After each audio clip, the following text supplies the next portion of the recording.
Welcome to Ripstop on the Record, a podcast where fabric enthusiasts and DIY gurus discuss all things make your own gear, with the occasional poor attempt at comedy to keep it interesting. I'm Kyle Baker, the owner and founder of Ripstop by the Roll, and we're excited to have you listening. Hey everyone, welcome to Ripstop on the Record. I'm Jameson. Carter here. And I'm Avery. In today's episode, we will be discussing the 10 things you should not do when making your own gear. Our hope is that we can give you some tips so you can avoid some of the misadventure down the road. And a reminder that if you'd like to watch this episode, head over to YouTube where you can watch any of our podcast episodes. This episode will be live on Thursday, June 22nd. We'll get to the main part in a bit, but first let's talk about some product. So, product dude. Hey, yeah, so for those of you that like to have good products and not spend as much money for them, we've added, I don't even know how many, like 30 new products to the outlet. These are products that we're either trying to get rid of so that we can get some space to bring on new stuff, or maybe we want to create a new version down the road. But at any rate, they're the same products that you love, and now you can buy them for less money. So go check out our outlet and buy some stuff, because we like when you do that. We also have 2 new products that are going up on our website. They are these MYOG hats that Carter is modeling for us. They were a big hit at Trail Days, and we wanted to add them to the website. So head on over to the website to get your hat. We also have some exclusive stuff sack kits and also DIY stuff sack kits. We have them finished and also available for you to make with a really cool mountain print.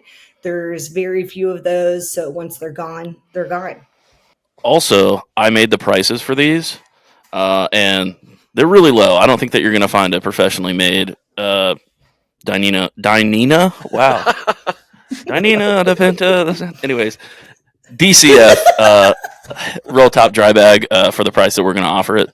So I expect those to sell out really quickly. But anyways, yeah, go check them out. Also, these hats are made by Boco Gear, which if you're into hats, then you know that those are some of the best technical headwear pieces that you can have. They look nice, but also they're great for being outdoors. So. Technical trucker. Yep. All right, let's get into the episode here. So the bulk of the episode is focused on 10 things you should not do when making your own gear. So we're kind of falling for the modern podcaster trope by letting this episode be influenced by AI. So this was Avery's idea, and I gotta admit, it's really good. Yeah, we came up with this podcast episode entitled in one of our last podcast meetings, and we thought about constructing it the good old-fashioned way, with our human brains, but we decided to see what ChatGPT would come up with. So this podcast is brought to you by ChatGPT. Shout out Mr. PT. So get ready for some exciting stuff. Of course, we had to make a few tweaks to Mr. PT's recommendations, but overall it was a fun exercise, and I think we have some good stuff to share with you. All right, let's get right into it with number 1. So the first point that we have for what not to do when making your own gear. I almost said what not to make your own gear. I think that would be bad marketing on our behalf. All right, first point is do not skip research before getting a machine. Yeah, I can take this one. So this is probably one of the most questions we get asked on social media and just through our customer support is what machine to start with. And we already have some really valuable resources out there and other resources that have been put out there for us. So first stop, Reddit. I would do some research on Reddit. You can go to the sewing community, and you can also go to the MYOG community as well. If you have a question, it's probably been asked before. And there's lots of people who have already answered it for you. So yeah, go keyword search on Reddit and see what you can find. We also have some other resources for you. We've done past podcast episodes on sewing machines. So on episode 44, you can hear about your sewing machine needs. And then a more recent episode with Heath, We have episode 66, and that is your sewing machine scoring criteria, which can help you nail down what you're looking for in terms of power and price and et cetera for your making needs. So that's kind of my advice. Yeah, I would say that is like one of the questions that we got most at Trail Days as well is like, can my home machine sew through this stuff? And I would say it's I understand the concern, and also for anyone that's having that fear, don't be super concerned about your machine being able to handle it. Just dive in on the research of your machine. Like the first thing you want to know is not, can my machine sew through Hyper D300, but like, where's the back tack button on my machine? There's a lot of other things you want to know instead of like, can it sew through most materials? Because that's not a problem really. Right. Yeah. Well, I think number one is usually for people that don't have a machine, right? And they're like, okay, I want to make something. Maybe they're probably someone who likes to make stuff already, maybe with like wood or I don't know, clay, Play-Doh, whatever people make stuff with. I don't know. I'm not artistic, but yeah, I think doing some research and listening to some of those other podcasts can help you feel not so concerned about going to buy one. Yeah. Because a lot of people will just say, oh, well, if your grandma has one, go steal that. But okay, well, if that's not an option for you and you want to get started, that's where you don't want to overlook doing some research. Which kind of led us into number 2, which is do not overlook getting to know your machine. So if you've already got one, right now you do need to know where the back tack button is. You need to buy one of our $10 free shipping DIY boxes that lets you use a bunch of different materials and sew through it and see how it works. You can get the tension dialed in.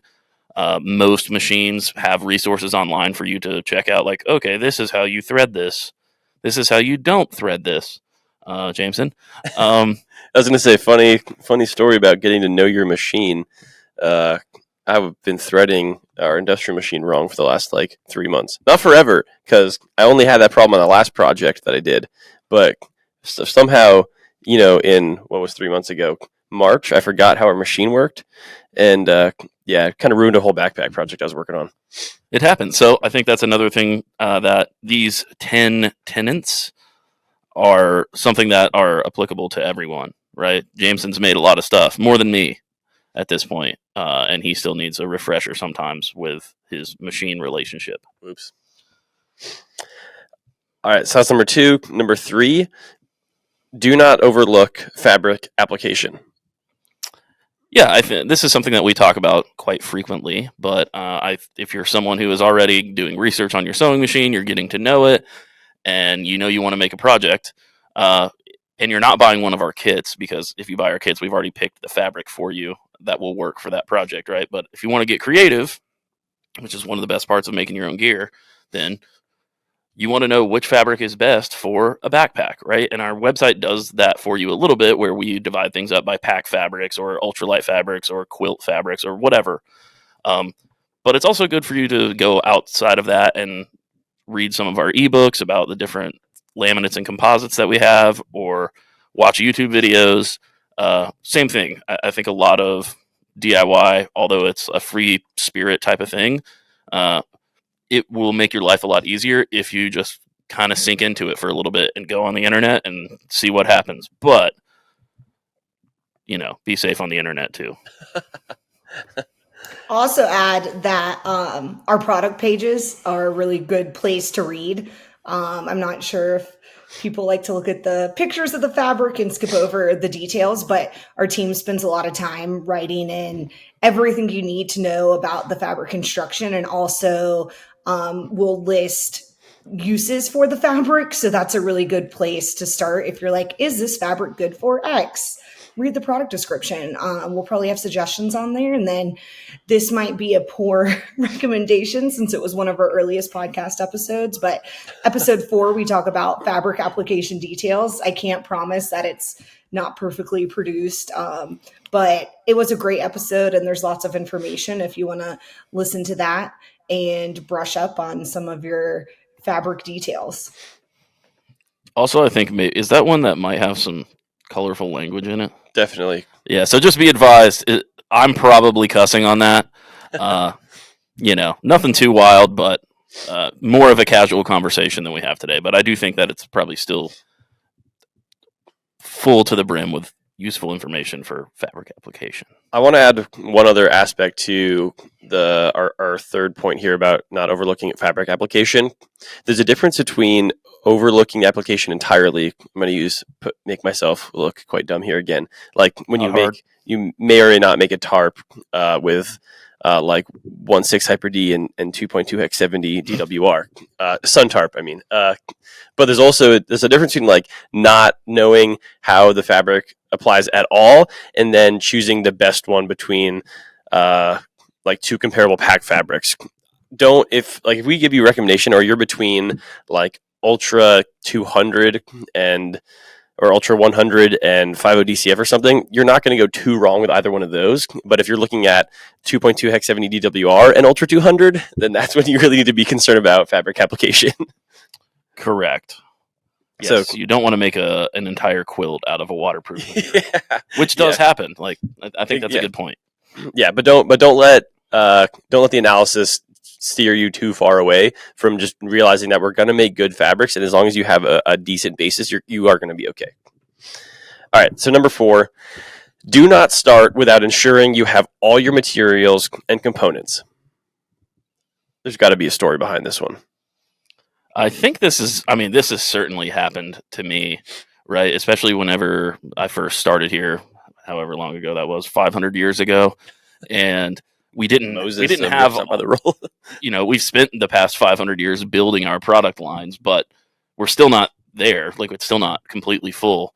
But back then we had even less. So there would be lots of times where I'd be building a backpack, and I've thought everything out. I know all the materials, and then I'm like, oh wait, I have to build straps, but we don't have this piece of hardware. We don't have this ladder lock in the size of webbing that I chose. So now I have to go try to find this somewhere.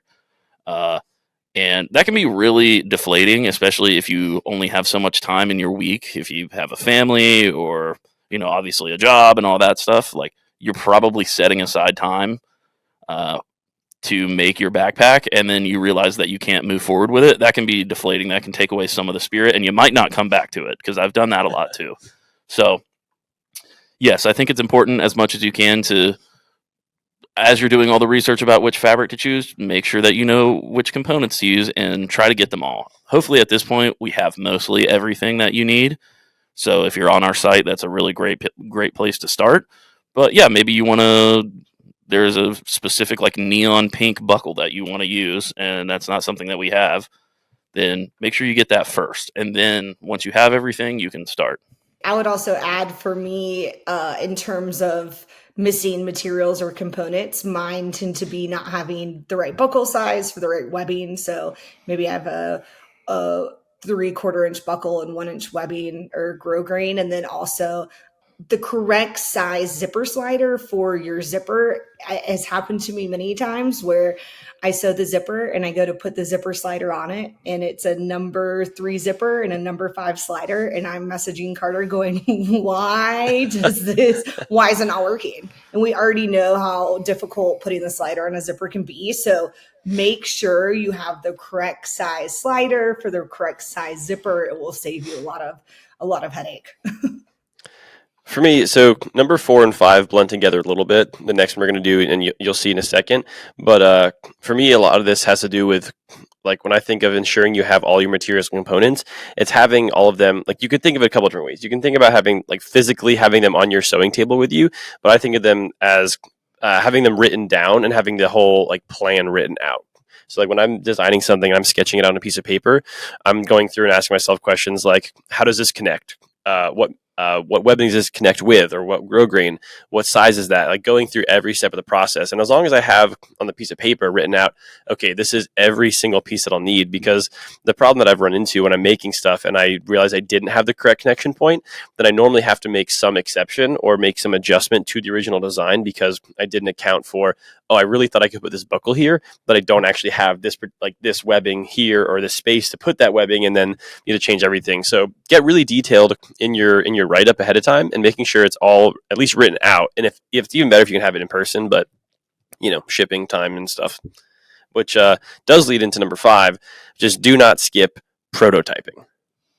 Yeah, that definitely leads into that, and that's something that not all of us do. But I think that depending on what your reason for making is, if you're just trying to let off some steam and you want to make something and you don't really care how it turns out, like you're not trying to build a perfectly usable like ultralight backpack that you're going to use for a through hike, I think that's a little bit different.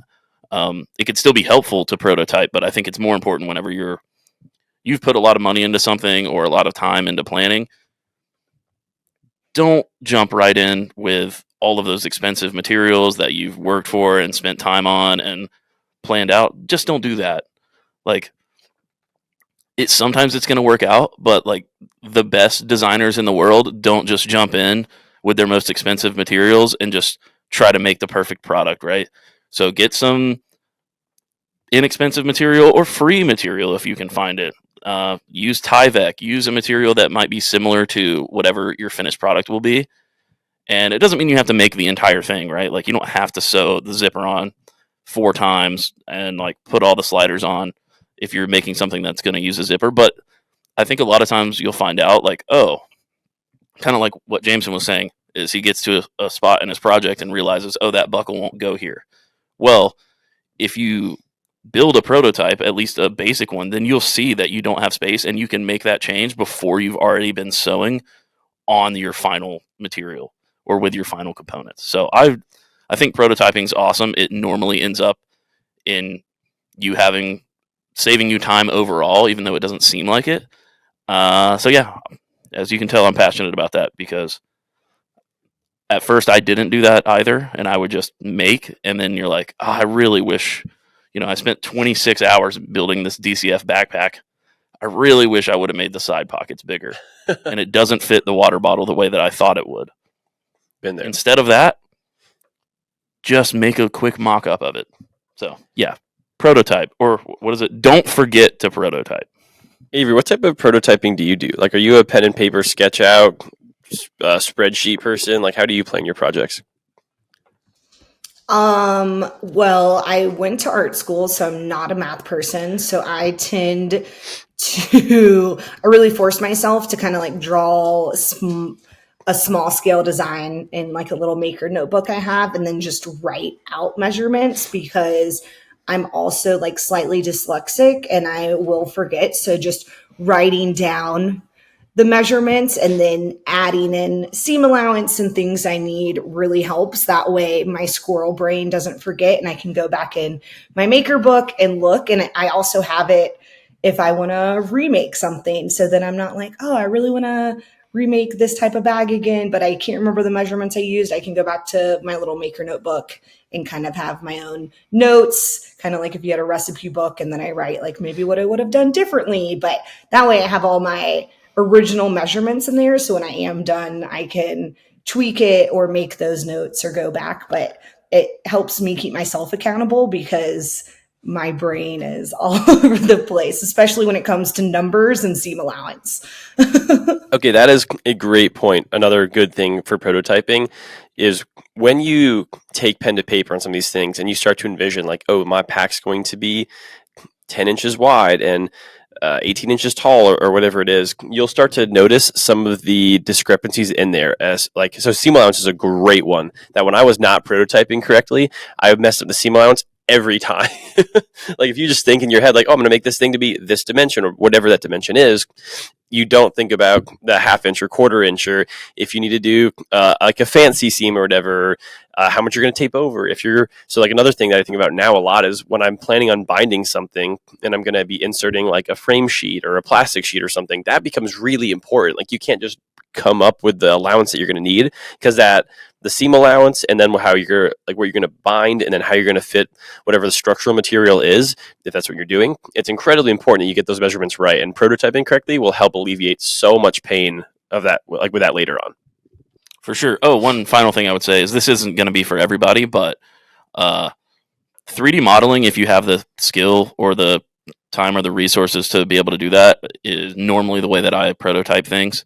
So I'll build something up and put it, basically just build out what the backpack will look like when it's finished in some sort of computer software. again, that's a little bit advanced. I don't expect that most people, now if you have like an engineering background or drafting or something, then that'll be how you're comfortable doing it as well. But just wanted to say that might be easier for some people than pen and paper. Yeah, that's a great point. I think that's probably where things are going. Like 3D modeling is going to become more accessible as time goes on, and like Microsoft Paint will become 3D modeling eventually. I forgot about Microsoft Paint. All right, number 6. So, Jason, I know you're listening, or you will be listening. This one is for you, I guess, but also just for everybody, because this is what ChatGPT recommended, or what we thought they recommended. Do not start sewing before watching the, in quotes, entire instructional video. So I'm going to give everyone a lesson on how to watch our tutorial videos, and then also just recommendations for other things. The way that we expect you to interact with our instructional videos is you probably want to give it a scouting mission before you start running the needle through the fabric. What I mean by that is watch the video, understand all the steps first, and then go through while you're actually sewing. What ends up happening if you don't do it this way is while you're sewing, you try to anticipate the next step, and there might be something in there that we are telling you to not do or do mid-process that you might miss if you haven't already gone through.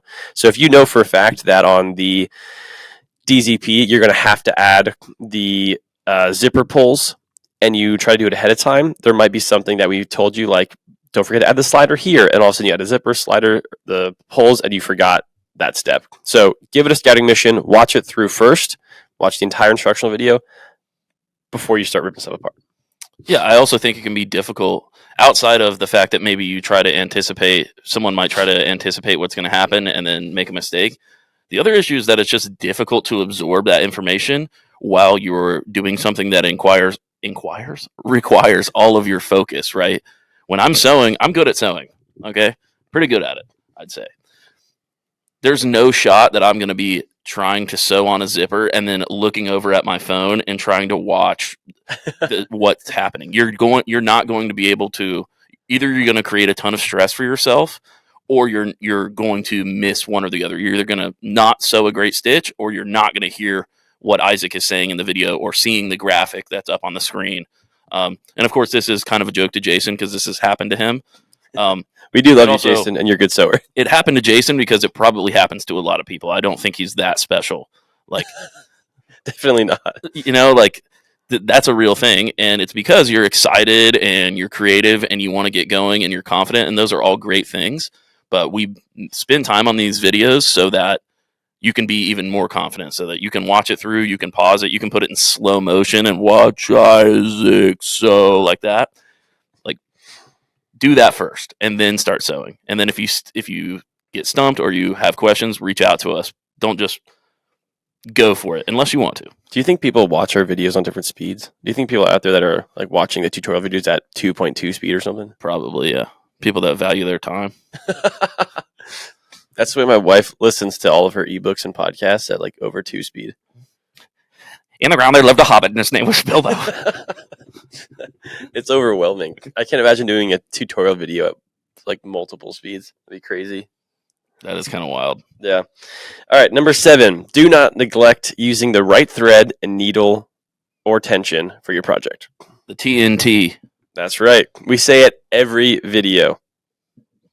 So yeah, that is also another question I get a lot or see a lot just scrolling through Reddit, is people posting a picture of their project and they're going to show you the underside and say, why is my thread doing this? Probably because you don't have the right thread or the right size needle in conjunction for the fabric that you're working with. So always test your tension with a scrap piece of fabric with the same type of scrap that you will be sewing with. You don't want to test it with a piece of X-Pac VX21 if you're sewing with 0.51 Dyneema. You're not going to have the same tension or thread size or needle size for that. So Carter and the product team have been adding needle and thread sizes to the product page. I can't say that every single fabric page has the exact size you need, but most of them are on there. And if you ever have a question, you can reach out. We have lots of resources and graphics that we can send you that you can save to kind of have in your back pocket for when you're sewing. And to that point as well, don't forget to change your needle. If you haven't changed your needle in a few projects, you might want to do that. So that kind of goes along with that. And I'm sure Carter might have some more technical information in terms of what size thread of needle you should be using for different weight fabrics.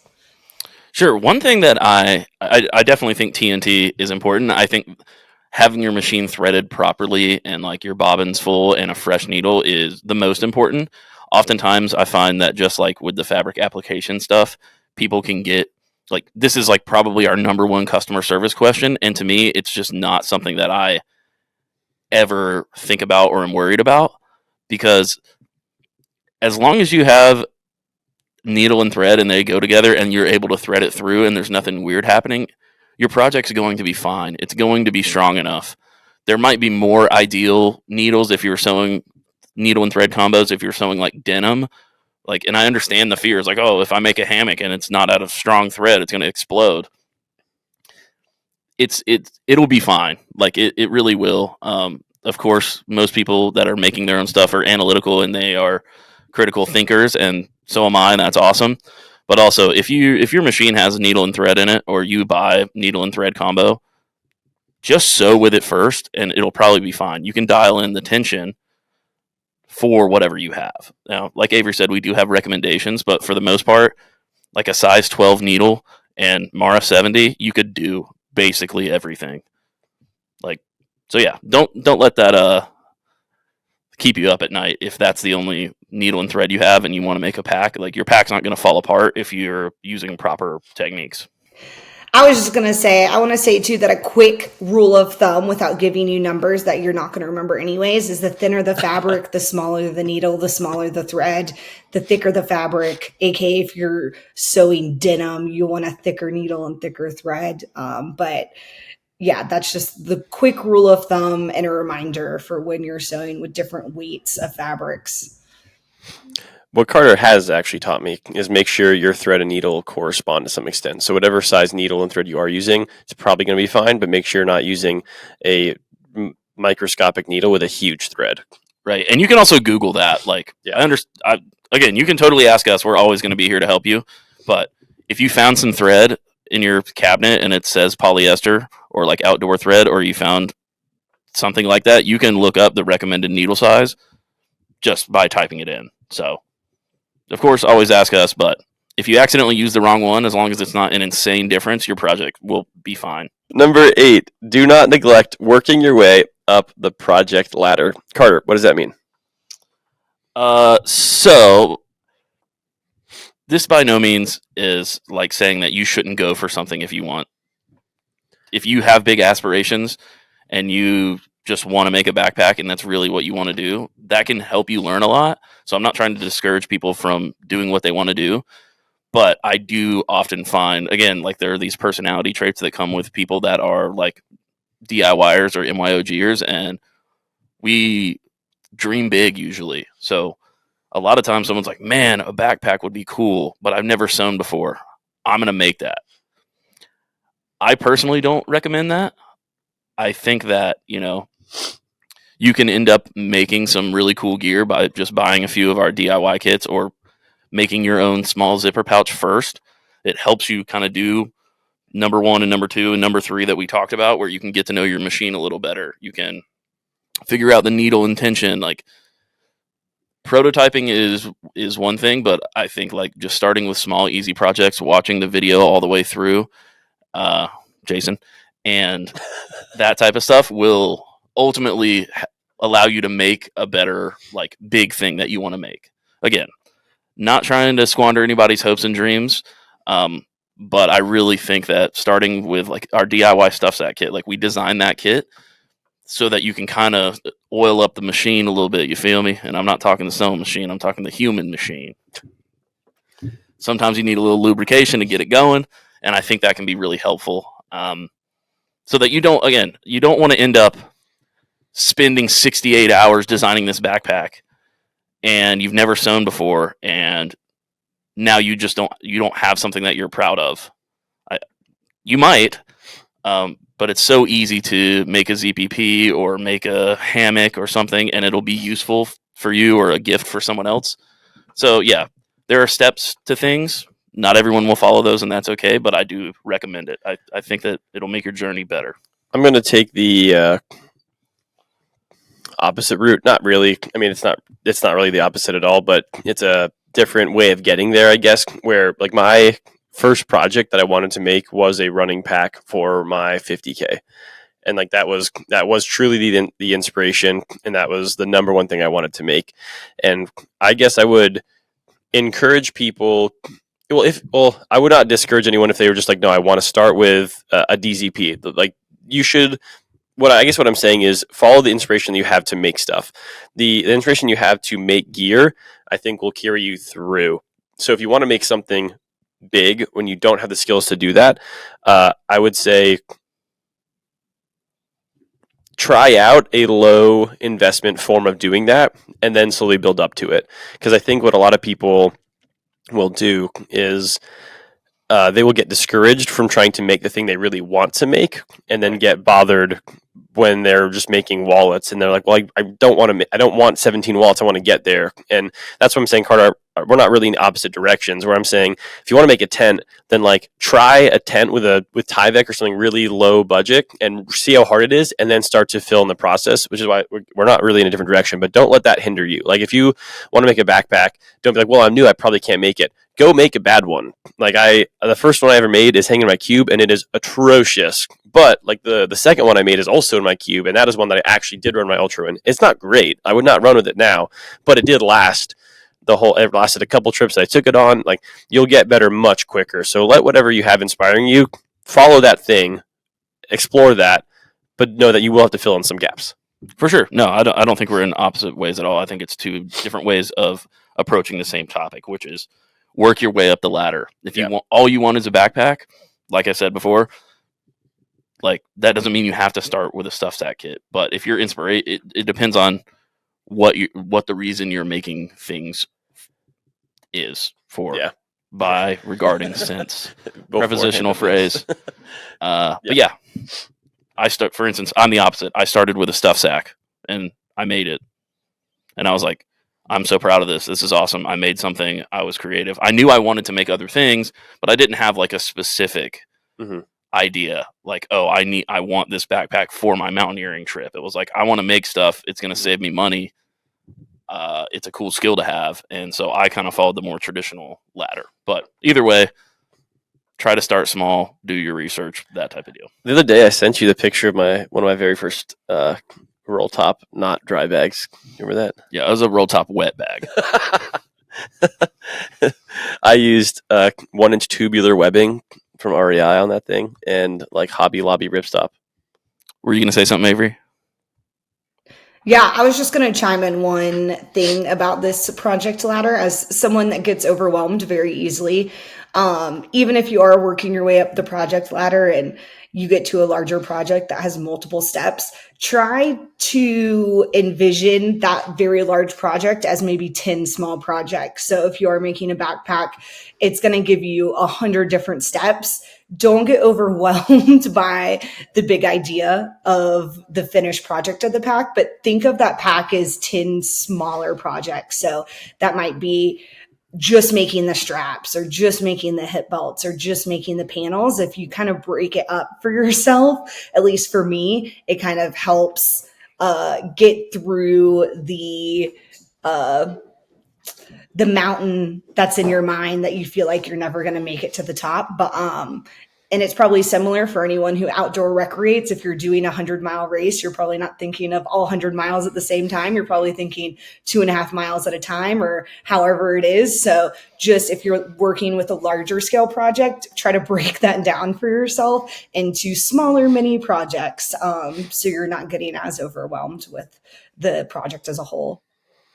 Yeah, I think that's awesome. That's the way that I work as well, right? Yeah. Like that's a really good point. I also think that if you are working your way up that small project ladder and you make a mistake and it's really important, you might come to number 9, which is do not be afraid to seam rip or rip those seams. As you're getting comfortable, as you're making things, another reason why I recommend like starting with smaller projects is you're going to get to like master some of the smaller skills, like using a seam ripper before you get to the big thing. But either way, don't be afraid to do that. There's a proper way to rip seams. There are tons of videos out on YouTube about this. Basically, if you're just careful and you don't go extremely aggressively hard, you'll be fine and you'll be able to fix that problem. Don't give up if your tension was bad or you missed some like piece of grosgrain that you needed to embed in the seam. Calmly seam rip it. It might take a while if you're doing it correctly, but it can like save your project, and it's not that big of a deal. Don't be too hard on yourself. People have to seam rip stuff. I have to seam rip stuff all the time. But knowing that you can do that and you have that skill, I think is really powerful, because then you don't feel like, okay, this is make it or break it. If I mess up this seam, my project's over. Usually that's not true. So yeah, don't be afraid to rip a seam. What's the biggest thing you've ever had to seam rip? An entire tarp. Seriously? Like a whole ridgeline? Yeah.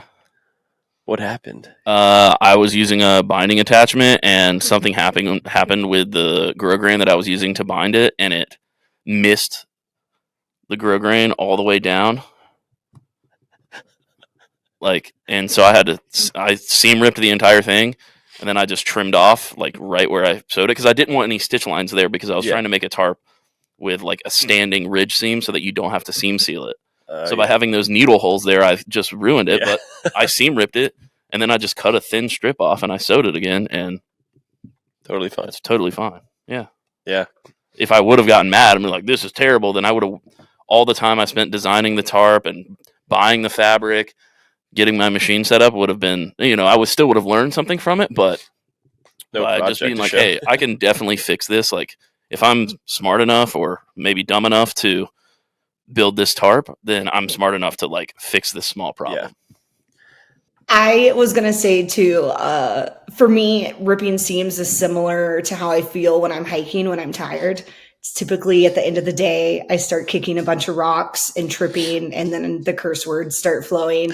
If you're at a point where you're sewing and you just keep messing up and having to bust out that seam ripper, it's probably a good idea to just like take a step back for your mental health and give yourself some space from the project. I know if you're anything like me and you make a mistake, you tend to get frustrated, which tends to create more mistakes. So yeah, give yourself the space that you need to know when to take a break, step away, and just breathe for a second. It's also okay to say some cuss words. That's fine. But yeah, I think giving yourself some grace, knowing that it's okay, but also knowing that you don't have to power through and finish it in one fell swoop. It's okay to take a step back, because you might just end up creating more mistakes as you're trying to fix the one mistake you just made. Avery just called me out in the nicest way possible. You got to know when to hold up, when to fold up. That's like prime example of me right there, is being in the middle of a project, be like, I gotta finish it right now. Yeah, I get mad at him all the time for that, even though I shouldn't get mad at him, but I do. That's why I had to seam rip the entire backpack apart. Yeah. James was like, "Oh, I don't think I have the right hardware." That's okay. I'm going to use AM steel. I don't need shock cord. All right, number 10.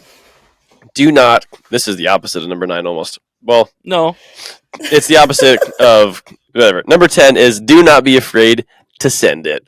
That was slightly our fingerprint, not exactly ChatGPT, but yeah. So basically, as we went through this list, we have a lot of don'ts. We have a lot of do not. Like, that's the whole point of the daggum list. But it was important to us that, like, when we say, hey, start small, or hey, like, take your time, that we're not discouraging you, like we said a few times now, from just putting yourself out there and making what you want. Like, we want you to be able to make great gear for yourself or someone else, or reduce stress in your life, or whatever making your own stuff or designing your own stuff does for you. That's the most important thing. Of course, if you're a small business, that's a little different. You know, you want to stay afloat, so Would recommend. right. But yeah, don't be afraid to just put yourself out there. Making stuff is scary. Sewing can be scary when you first start out. Just don't be afraid to go for it. And that's kind of what I was saying about like the thread thing. Like if you have thread and you want to make something, just send it, just make it, and you'll still learn something, and most likely you'll have something that you're proud of and that's useful to you. So even though there are some steps that you want to take to probably give yourself the best journey, don't let that prevent you from just having a journey at all. I am not the most skilled sewer at the company or in general at all. I'm fairly new. I started literally 3 years ago, almost to the day. Like I said the other day when I sent Carter that picture, that was like the picture I took when I made my first stuff sack. All that being said, though, I've had very, very few things fail catastrophically. Like out of all the stuff that I've made and I've made badly, I've had one actual failure on trail, which was I was able to manage my shoulder where I attached the shoulder strap to one of my fast packs. It came out, but the way I designed it, just so not intentionally, I was able to like loop some string through the strap and then over to the pack somewhere, and I was able to finish like the rest of like the 5 mile run on Grandfather Mountain with that intact. So that's the only failure that I've ever had, and I've taken my bags on century rides. I've run marathons. I've done fairly big hikes. I've been like up in the whites. This is not like a bragging session. All this is like, don't be afraid to send it, right? Trust that your pack will hold up. I'm using the same thread needle that you are. I probably have less skill than you do. I just have maybe a little bit less concern for myself, which I'm not saying is a good thing, but like it's going to be okay. If my stuff hasn't failed, I feel pretty confident that wherever you're making, whatever you're making, will probably be fine.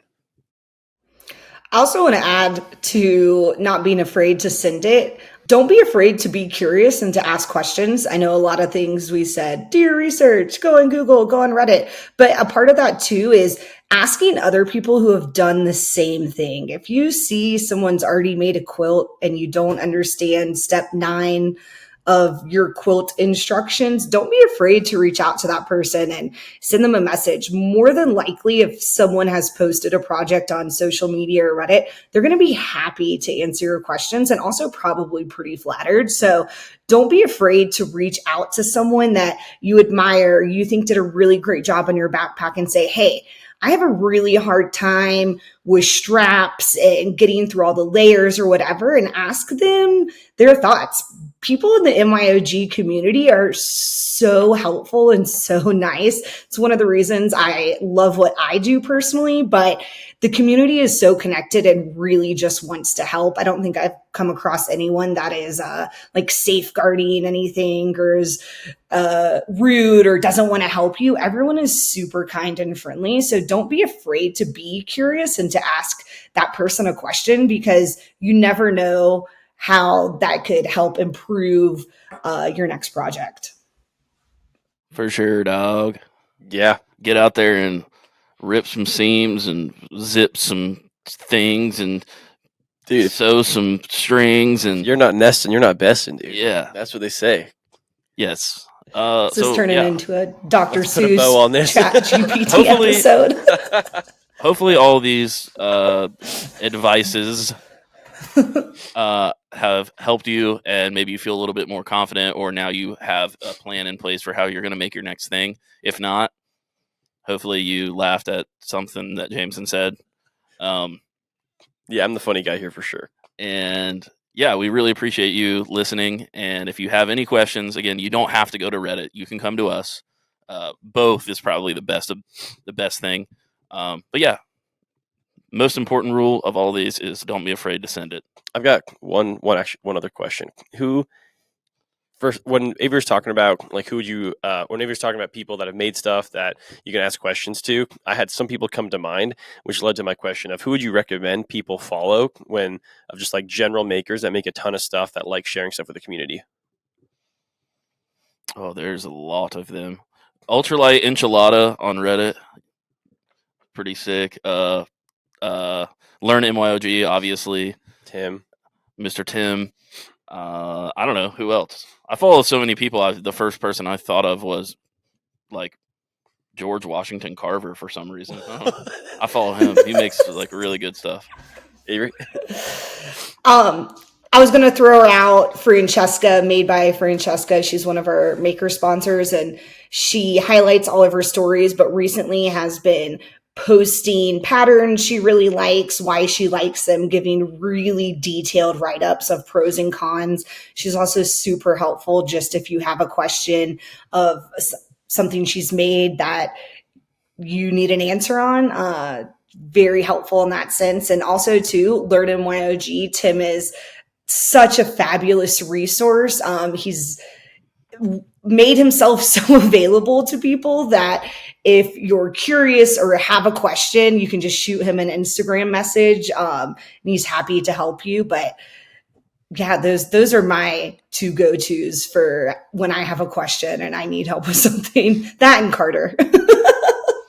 Oh, and also, sorry, Matt, if people bombard you, but Matt from Red Paw is someone that I often talk to about, maybe it's not exactly the same as saying like, hey, what thread should I use? But we definitely talk to each other about like, hey, there's this new fabric that's coming out. Like, what are you going to use it for? Or, hey, how did you put the frame in your pack? Like, he's also someone that I go to a lot with questions, as well as Levi from Nashville Pack.